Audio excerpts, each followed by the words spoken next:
¿Qué tal? Soy el doctor Gonzalo Lillo, soy médico urgenciólogo de la Universidad de Chile y hoy voy a hablarles sobre shock hipovolémico y a su vez de shock hemorrágico. Dentro de los temas que vamos a revisar, inicialmente nos vamos a enfocar en lo que es el shock hipovolémico para poder después abocarnos un poquito más a lo que es shock hemorrágico. Sobre la definición y epidemiología de estos, etiología, fisiopatología obviamente, diagnóstico y manejo en general. Nada, vamos a hablar de lo que es la definición de shock, que sería, si bien ustedes pueden encontrar varias definiciones de esto, un estado de malperfusión tisular y de hipoxia celular, lo que va a traducir la incapacidad de las distintas células del organismo para poder mantener su integridad y adecuado funcionamiento. En el caso del shock hipovolémico, esta misma situación va a estar desencadenada por una disminución del volumen efectivo circulante, principalmente va a estar dado por hipovolemia y hemorragia, que es lo que vamos a estar hablando un poquito más adelante. Si nos vamos a la epidemiología del shock hipovolémico, podemos ver que es una causa de shock menos frecuente probablemente que el shock séptico, que es un shock distributivo. En el caso de Estados Unidos, que es donde tenemos más data, a diferencia de la información local, tenemos algunos datos que dicen de 60.000 casos al año.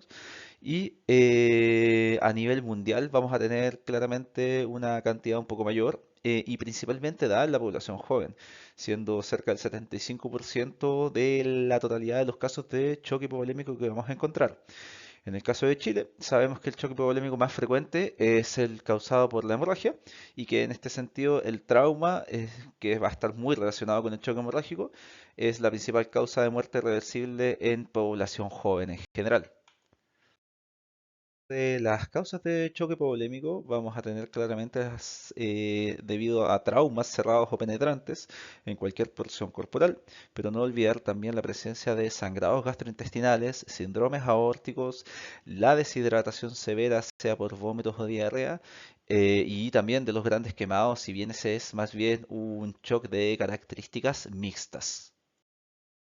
Abordando un poco la fisiopatología, tenemos que entender que la hipovolemia va a estar dada por pérdida de plasma, como ocurre en las pérdidas gastrointestinales, la hemorragia propiamente tal y la deshidratación por falta de aporte. ¿Ya? Esto va a llevar a una disminución del retorno venoso por disminución del volumen estresado.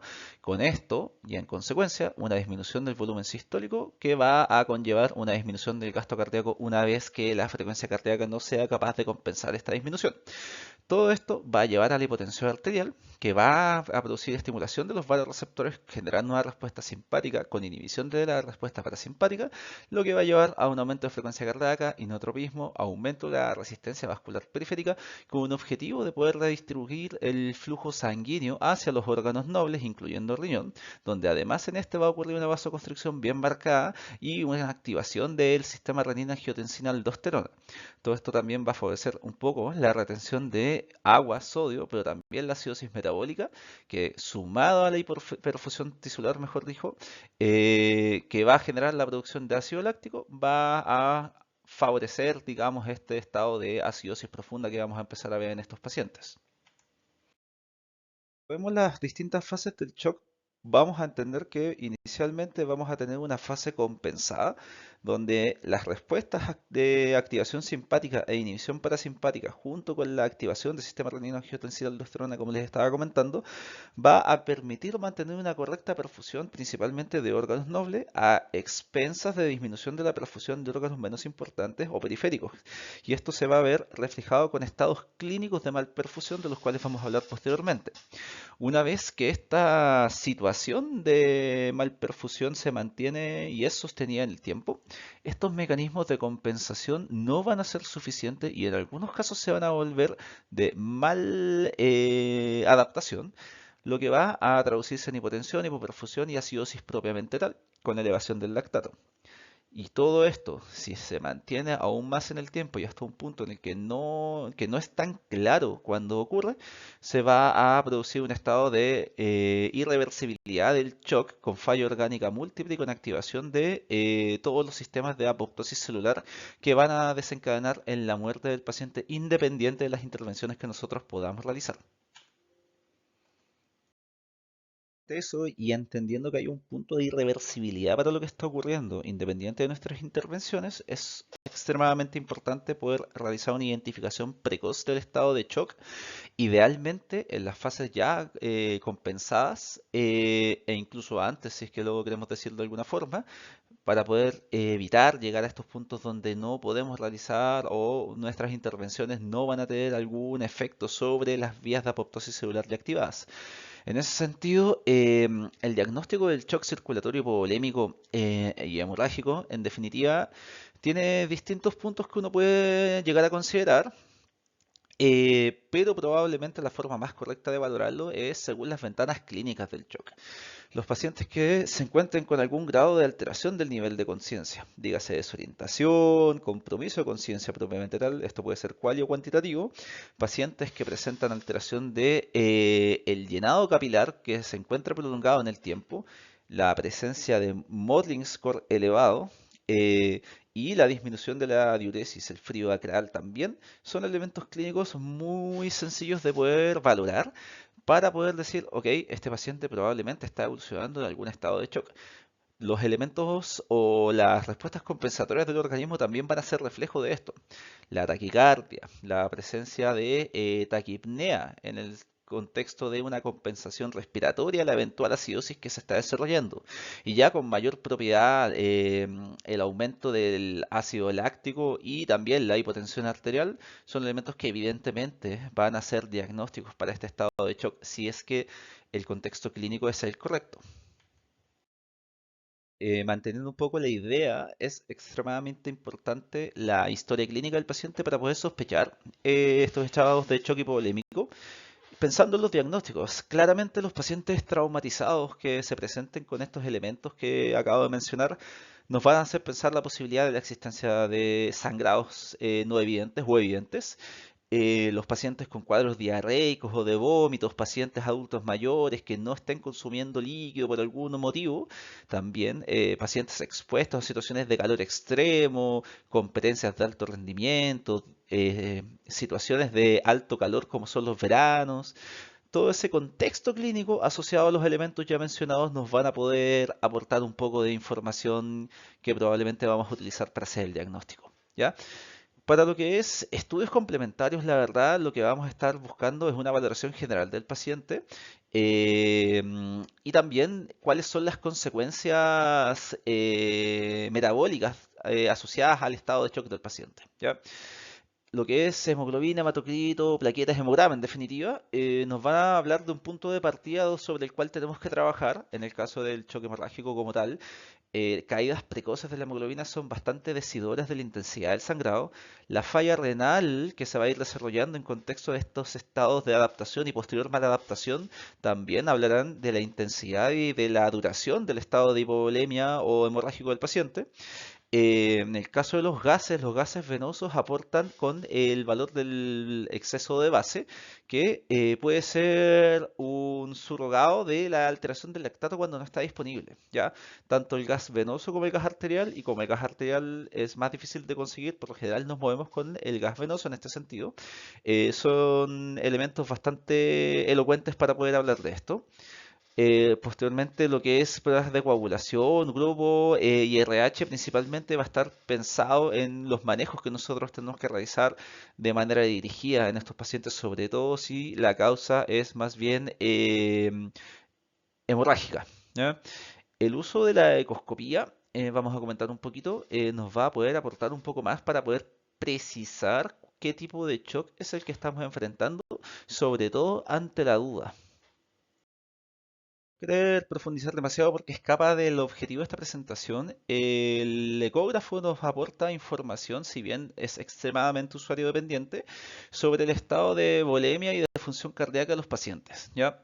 Existen distintos protocolos, probablemente el más conocido, el más utilizado es el protocolo RACH, que es el que expongo en esta presentación, donde se valoran principalmente tres puntos. La bomba, que se le llama, que es la función miocárdica global y de forma bien grosera, por decirlo de alguna forma, el estado del tanque o ¿cómo que se llama? El volumen que está circulando en este sistema cerrado que es el cardiovascular donde vamos a valorar distintos elementos como la vena cava, que si está pequeña se puede asumir que el volumen circulante estaba disminuido, entendiendo, digamos, que tiene extremadamente muchas limitaciones y que no siempre va a ser completamente decidor.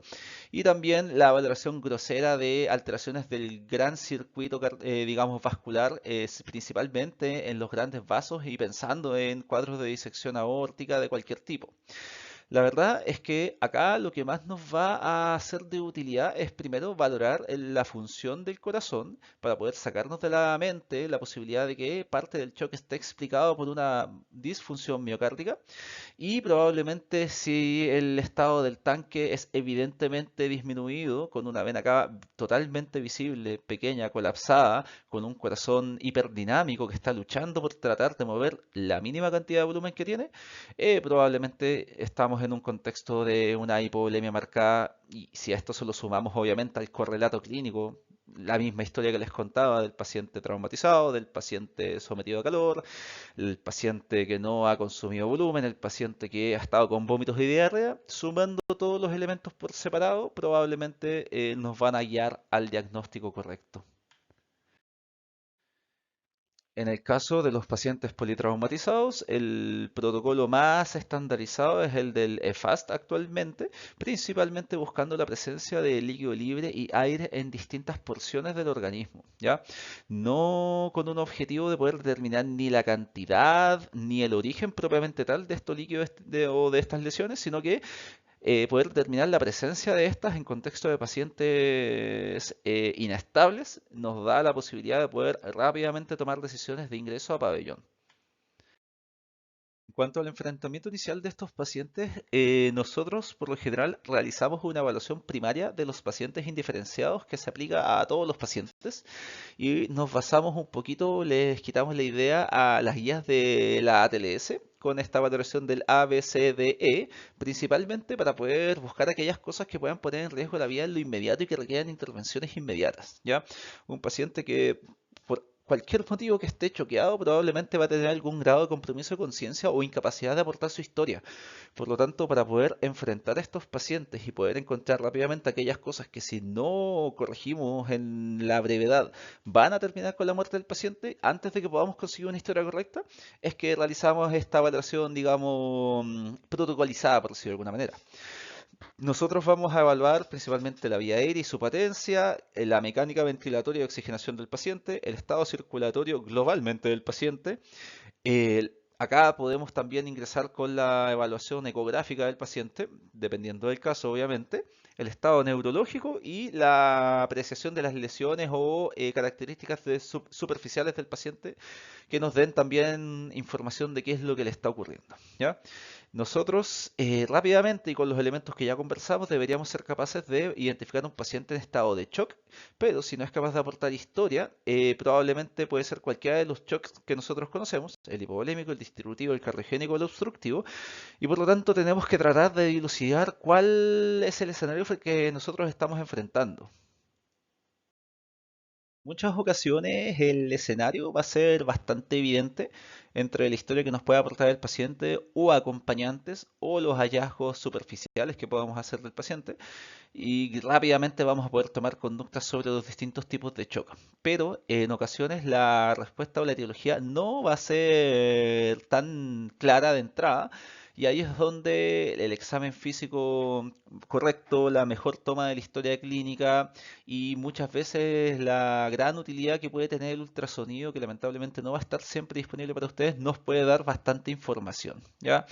No cambia de todas maneras el hecho de que a todos los pacientes que vamos a valorar con sospecha de shock vamos a tener que partir tomando los mismos estudios de laboratorio que habíamos comentado, hemograma, funciones de distintos órganos para buscar disfunciones, valga la redundancia, la posibilidad de toma de lactato, de gases, etcétera, etcétera.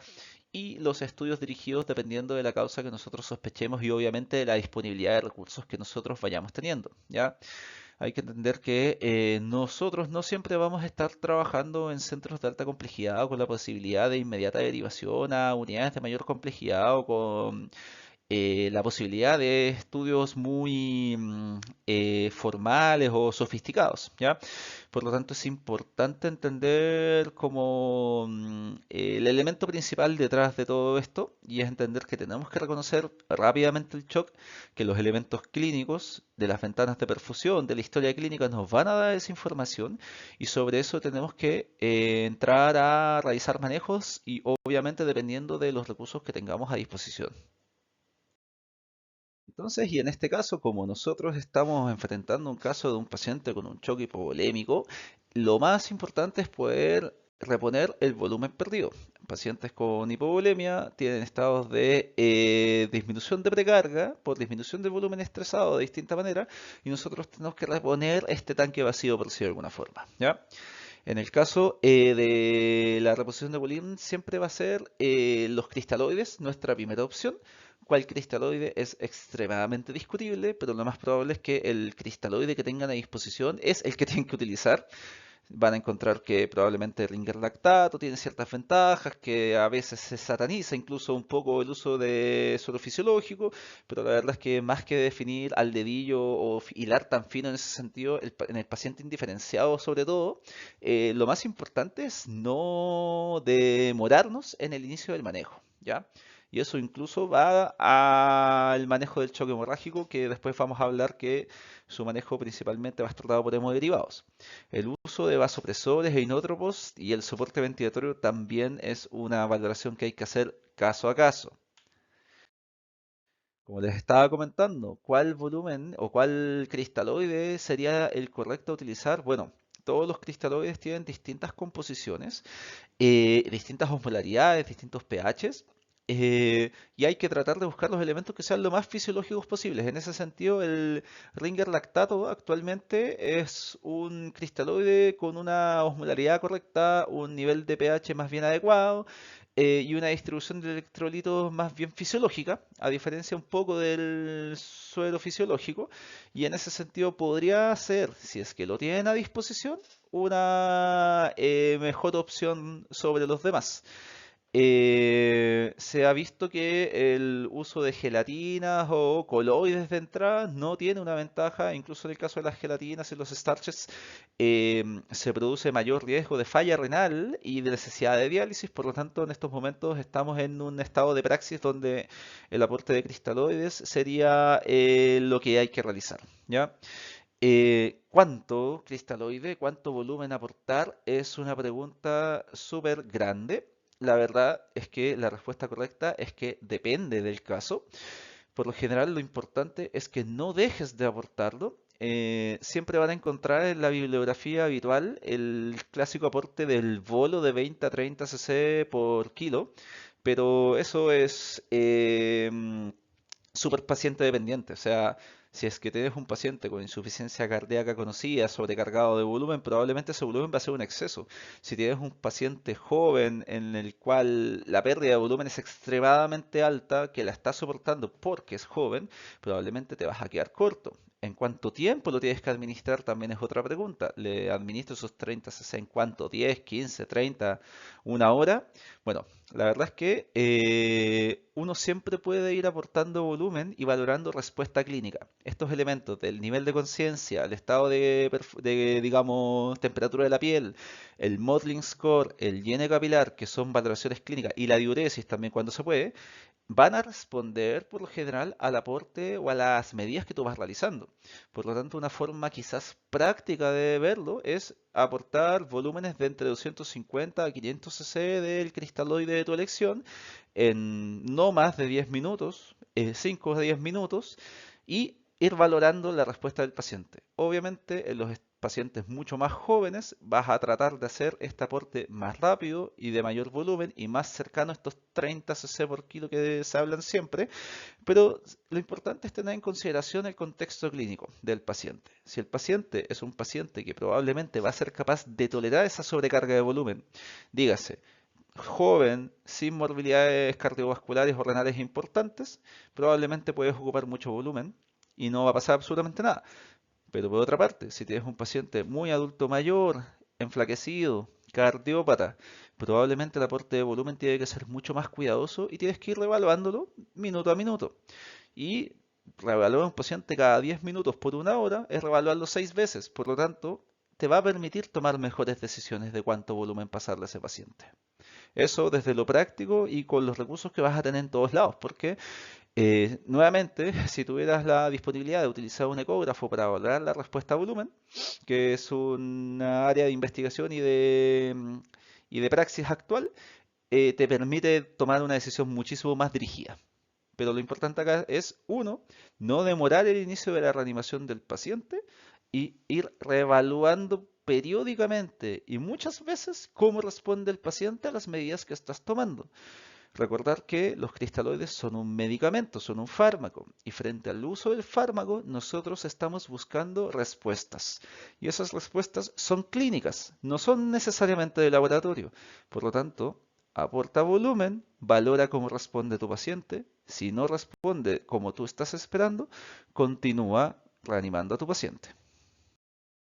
Entretenernos demasiado porque en el caso de choque hipovolémico y hemorrágico no hay mucha claridad del uso de vasopresores. Cuando el volumen aportado no es capaz de mantener un estado de perfusión correcto, no se están alcanzando las metas que tú te planteas, clínicas, a pesar, digamos, de que estás aumentando la cantidad de volumen que estás administrando y acercándote a estos márgenes de seguridad que estábamos hablando, probablemente el inicio de drogas vasoactivas es una opción y actualmente, como les explico, no hay una claridad de cuál es la más correcta y nos sacamos quizás de la parte del shock séptico el uso, digamos, de la norepinefrina como una primera opción de todas maneras. ¿Ya? Ahora, metiéndonos de lleno en lo que es choque hemorrágico, que ya tiene mucho de lo que ya hablamos en definitiva. El choque hemorrágico sería el shock dado por la pérdida aguda y significativa de sangre. Eso ya es como de perogrullo. Nosotros tenemos que comprender que dentro de la capacitancia venosa vamos a tener aproximadamente 2 litros y medio de los 70 cc por kilo de volumen circulante que nosotros tenemos, que son vasos de capacitancia y que probablemente es donde se va a acumular la mayor parte de la sangre en ese sentido, ¿ya? Que es lo que generalmente va a sangrar. De la fisiopatología es exactamente lo mismo que ya estábamos comentando, que se va a traducir en estados de hipoperfusión y respuestas que inicialmente van a ser, ¿cómo se llama?, compensatorias y después de mala adaptación. En el caso de la hemorragia, el paciente va a estar muchas veces metido en lo que es el concepto del trauma. Por lo tanto, en el momento en que tenemos que realizar el manejo de estos pacientes, siempre tenemos que tener en consideración el diamante letal del trauma, que antes era una tríada, pero ahora es un diamante, en donde se conjugan la hipotermia, la acidosis, la hipocalcemia y la coagulopatía, ¿ya? Cuando nosotros reanimamos a los pacientes con cristaloides, por lo general nos vamos a meter mucho en la alteración de la coagulopatía por dilución, en la hipotermia, si es que el cristaloide no está a una correcta temperatura, y la acidosis en caso de aporte, digamos, de cristaloides no balanceados, ¿ya? En la fisiopatología del choque hemorrágico se agrega además el concepto de la injuria tisular y la posible disfunción endotelial difusa que va a presentar el paciente en contexto del trauma y que se va a sumar, digamos, a este estado de hipovolemia como tal. Por lo tanto, algunos elementos de este shock se van a transformar en un shock más bien mixto. Y en el choque hemorrágico, también común a todos los distintos tipos de shock, el estado de isquemia hipoxia va a generar activación de las vías de metabolismo anaerobio de las células con liberación de ácido láctico y fosfatos inorgánicos al torrente sanguíneo.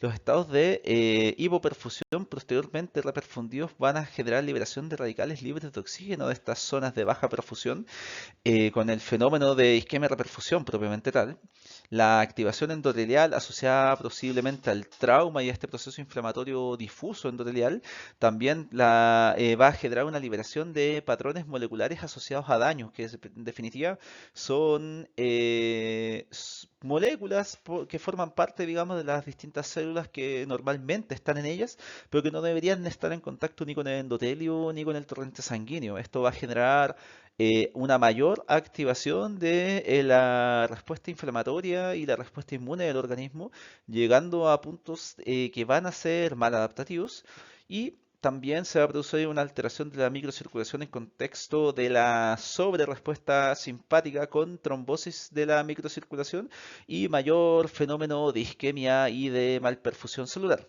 Todo esto se va a traducir en disoxia celular, en el déficit energético de todas las células y en la incapacidad de estas de poder mantener su indemnidad con posterior apoptosis y necrosis. Esquema es más o menos similar a lo que ya hemos ido hablando. En el choque hemorrágico, asociado también al trauma, se va a producir una respuesta neuromoral simpática con redistribución del flujo sanguíneo hacia órganos nobles. Eso va a generar fenómenos de isquemia de reperfusión y en suma van a haber distintos fenómenos de activación leucocitaria, disfunción endotelial, liberación de mediadores inflamatorios y del factor tisular, perdón. Y todos estos que de una u otra manera van a llegar a la disfunción orgánica. Las fases de este shock son las mismas que ya comentamos para el choque hipovolémico que terminan en un punto irreversible con falla orgánica múltiple. La ATLS realiza una clasificación de la hemorragia dependiendo de distintos parámetros clínicos, pero la verdad es que con el paso del tiempo se ha observado que esta clasificación no es tan categórica y no se relaciona realmente con los volúmenes perdidos y que tampoco se relaciona tanto con el pronóstico clínico de los pacientes a menos que sean, digamos, ya a puntos muy alterados, ¿ya?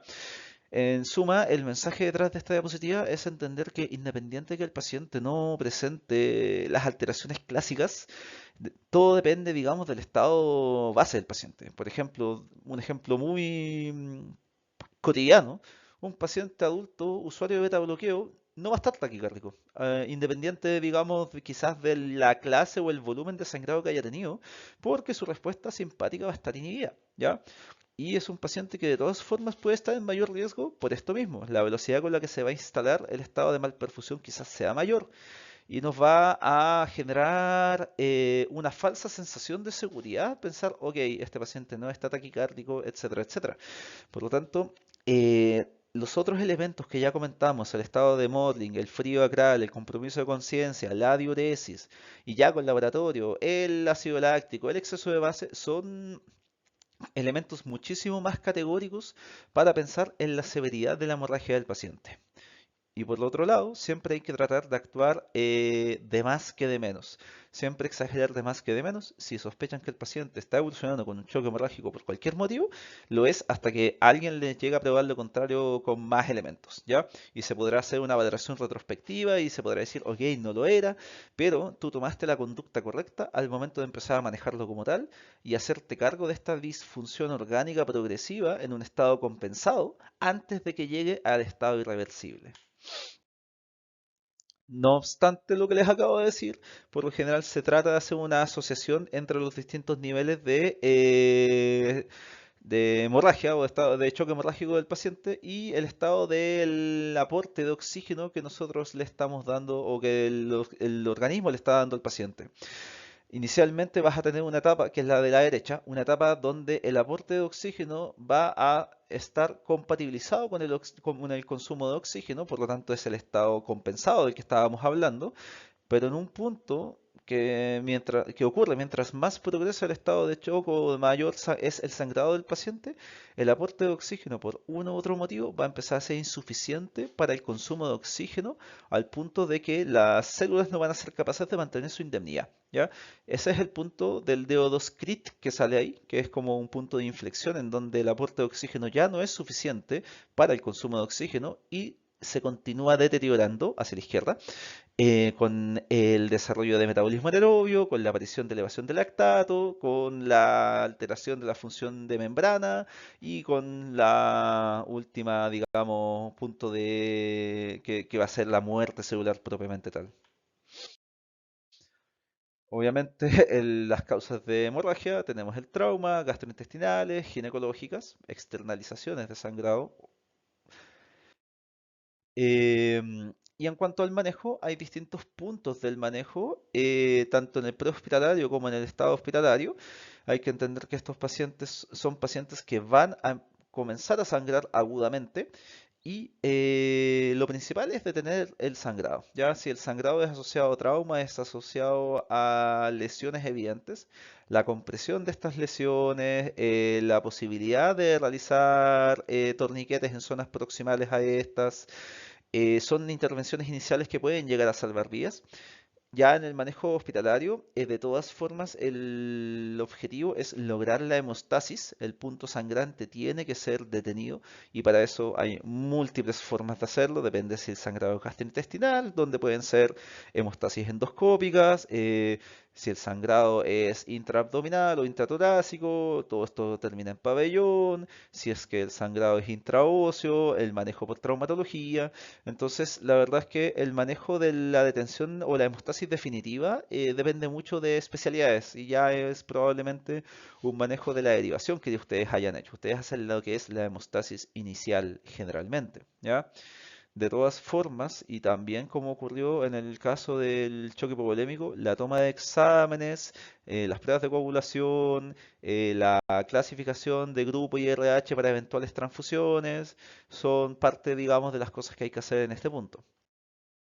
Dentro del manejo del paciente en choque hemorrágico, la verdad no, inicialmente no cambia el enfrentamiento, seguimos enfrentándolo como el paciente indiferenciado, si bien evidentemente sangrando, que ingresa a un recuperador probablemente, donde tenemos que valorar la vía aérea, isoparencia, su permeabilidad, la correcta oxigenación del paciente, porque si un paciente no está oxigenando o se está ahogando en sangre, la verdad es que antes que desangrarse y morir por eso va a fallecer por no ventilación, realizando probablemente un paro hipóxico en ese sentido, ¿ya? Así que nunca hay que olvidar manejar esas partes también. Obviamente, si el sangrado es evidente y el sitio de sangrado es compresible, la correcta compresión de la zona es primordial. La toma de accesos venosos para poder aportar el volumen que vamos a utilizar para reanimar al paciente, la toma de exámenes también. Para lo que es el manejo propiamente tal, hay que entender que si un paciente perdió sangre, lo ideal es poder reponerle sangre, ¿ya? Pero también hay que entender que este paciente tiene que tener una presión de perfusión adecuada para poder mantener el correcto funcionamiento de los distintos órganos.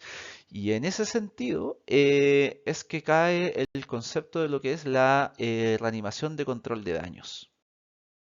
¿Qué sería la reanimación de control de daños? Es un concepto que nace también del trauma, obviamente, que está dirigida también a poder evitar los elementos del diamante mortal o letal del trauma, ¿ya? Hay que evitar la hipotermia, hay que detener el punto de hemorragia por todas las medidas que sea posible. La reanimación con fluidos en estos casos puede ser diferida siempre y cuando el paciente se mantenga con metas de presión adecuadas, ¿ya? En estos casos tenemos el concepto de la hipotensión permisiva, siempre y cuando el paciente no tenga traumas encefálicos, donde se pueden permitir presiones arteriales medias entre 50 y 50 milímetros de mercurio sin que esto se traduzca en una mayor mortalidad de los pacientes y favoreciendo que la formación de distintos coágulos se mantengan estables, asociados, digamos, a que no van a estar sometidos al estrés mecánico de la presión arterial más elevada, ¿ya?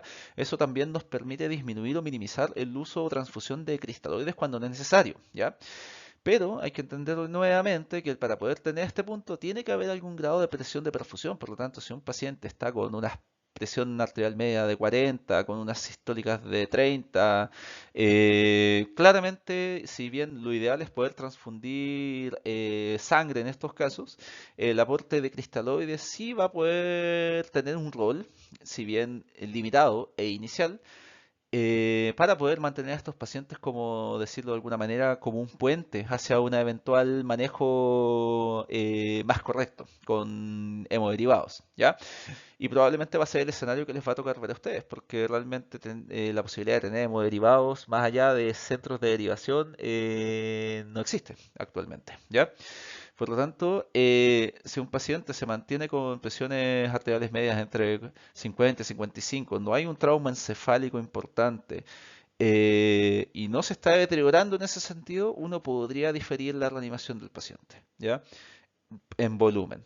¿Por qué? Porque el cristaloide en este caso, y a diferencia del choque hipovolémico por otras causas, va a generar hemodilución marcada del paciente, va a disminuir progresivamente la hemoglobina ya disminuida del paciente y su capacidad de transporte de oxígeno, va a generar mayor acidosis, va a generar hipotermia y todos estos elementos van a favorecer como que se llama, diamante letal del trauma.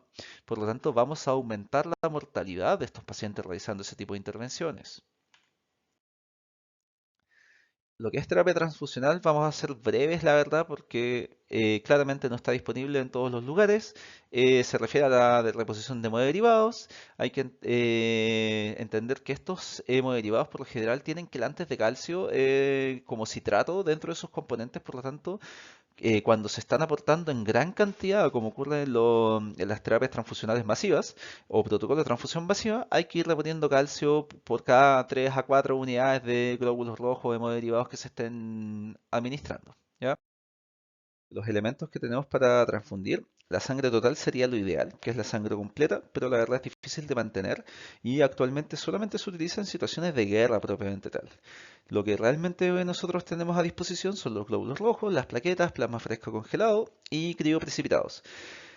De todas formas, en la reanimación de control de daños está el concepto de la reanimación hemostática, donde la idea es tratar de reconstituir la sangre total a partir de sus componentes, donde por una unidad de glóbulos rojos transferimos una unidad de plaquetas y una unidad de plasma fresco congelado, y eso es lo que se le llama reanimación 1 es a 1 es a 1, ¿ya? Esto hablando de aquellos que van a recibir lo que se llama una transfusión masiva, ¿ya? Lamentablemente el concepto de transfusión masiva es un concepto retrospectivo.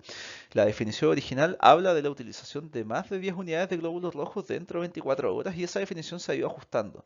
Por ejemplo, se habla también de más de 4 unidades de glóbulos rojos en una hora o la reposición de más del 50% del volumen sanguíneo, aproximadamente 2 litros, 250 en general, dentro de las primeras 3 horas, pero en definitiva es un concepto retroactivo. Por lo general, el paciente que está realmente en contexto de un choque hemorrágico terminará recibiendo una transfusión masiva, o sea, va a recibir muchas unidades en corto plazo.